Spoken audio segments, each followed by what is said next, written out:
अस्सलामुअलैकुम वरहमतुल्लाहि वबरकातुहू। उम्मीद है आप सब सेहत और ईमान की बेहतरीन हालत में होंगे।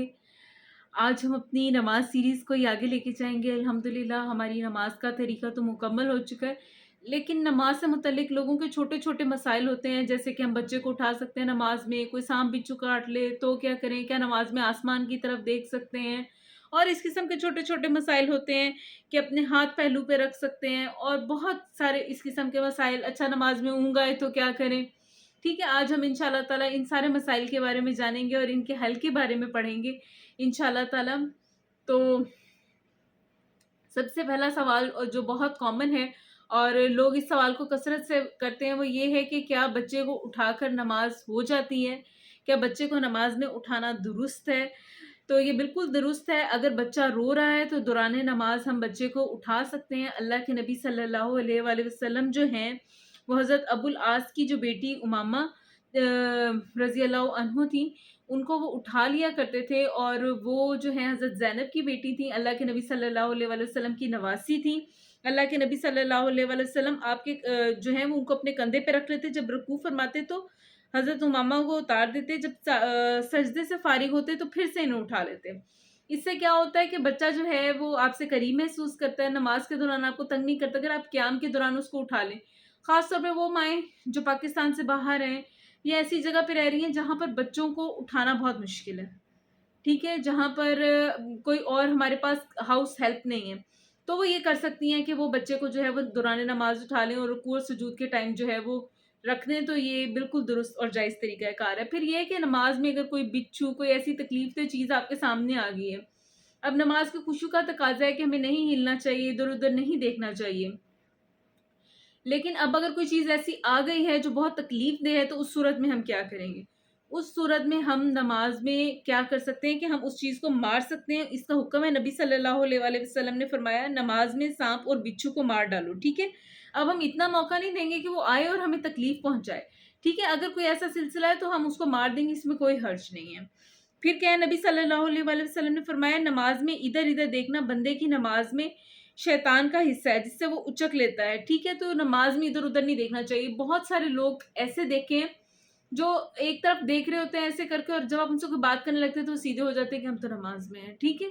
तो ये तरीक़ा-ए-कार बहुत गलत है। नमाज के खुशू का तकाज़ा है कि आप स्ट्रेट सामने देखें, ठीक है? और इधर-उधर ना देखें। ठीक है? क्योंकि शैतान फिर क्या है, हमारी नमाज में से एक हिस्सा उचक के ले जाता है। और इसके अलावा नबी सल्लल्लाहु अलैहि वसल्लम ने नमाज में पहलू पर हाथ रखने से मना किया, यानी टेकियाँ नहीं लगानी चाहिए। इधर हाथ रख लिया, इधर हाथ रख लिया, और कभी इस तरफ को झुक गए, तो कभी हम इस तरफ को झुक गए, ये तरीक़ा-ए-कार भी दुरुस्त नहीं है। ठीक है? नबी सल्लल्लाहु अलैहि वसल्लम ने फरमाया, जब किसी को नमाज में जमाई आए तो उसको पूरी कोशिश करके रोके, क्योंकि शैतान जो है वो इंसान के मुंह में दाखिल हो जाता है, और जो जमाई के दरमियान में हा हू या इस तरह करके आवाज़ निकालना ना, ये शैतान को खुश करती है। तो पूरी कोशिश करें कि जमाई जो है वो ना ली जाए नमाज के दौरान। ठीक है? और नमाज के दौरान आसमान की तरफ देखना भी मना है। अदब के खिलाफ है ये बात कि इंसान दौरान नमाज आसमान की तरफ देखे। नबी सल्लल्लाहु अलैहि वसल्लम ने कहा, लोगों को इस बात से डरना चाहिए कि उनकी निगाहें उचक ली जाएं। ठीक है?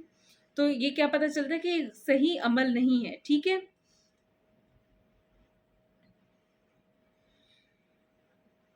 अच्छा जी, इसके अलावा क्या है कि एक नमाज के बाद फौरी दूसरी नमाज पढ़ना, तो जो है कई लोग क्या करते हैं, आखिरी वक्त तक बैठे रहते हैं और फिर एक नमाज के साथ वुजू करते हैं, साथ ही दूसरी। ये भी ठीक नहीं है। नमाज के लिए जगह तब्दील करने से क्या होता है, वो जगह आपको गवाही देती है आपकी नमाज की, तो नमाज के लिए जगह भी तब्दील कर करके नमाज पढ़ें। ठीक है? फिर क्या है, नमाज में अपनी दाईं जानिब नहीं थूकना चाहिए, और अगर थूकने की हाजत भी हो तो बाईं जानिब थूकें। अब बहुत सारे लोगों के दिल में सवाल आएगा कि दौरान नमाज थूकना ही क्यों है? तो कुरान और सुन्नत तो हर दौर के लोगों के लिए, उस वक़्त ना तो ऐसे टिश्यू पेपर्स होते थे, ना रुमाल होते थे, ना इतनी फैसिलिटीज़ थी। अब तो अल्हम्दुलिल्लाह हमारे पास ये फैसिलिटीज़ मौजूद हैं आज। ठीक है?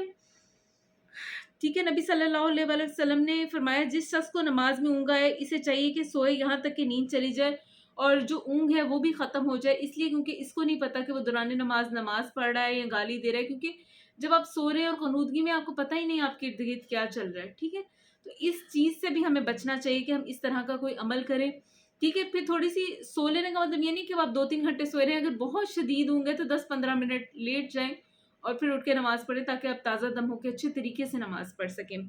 इसी तरह क्या है, अगर कोई शख्स सलाम के तो ज़ुबान से तो नहीं लेकिन हाथ से इशारा करने की भी इजाज़त है, लेकिन फिर हम देखेंगे कि हालात कैसे हैं, ठीक है? और फिर क्या है कि नमाज़ के दौरान बातें करना नापसंदीदा है, खामोश रहना चाहिए, चुप रहना चाहिए और ये सोचना चाहिए कि हम अल्लाह ताला के हुज़ूर खड़े हैं, तो अल्लाह ताला हम लोगों को जो है वो बेहतरीन तौर पर नमाज़ पढ़ने की तौफ़ीक अता फ़रमाए। अल्लाह ताला ने बहुत वुसअत रखी है नमाज़ में। अल्लाह ताला हम सब के लिए आसानियाँ पैदा करें। सुब्हानकल्लाहुम्मा व बिहम्दिका अशहदु अल्ला इलाहा इल्ला अंता अस्तगफिरुका व अतूबु इलैक। अस्सलामु अलैकुम व रहमतुल्लाहि व बरकातुहू।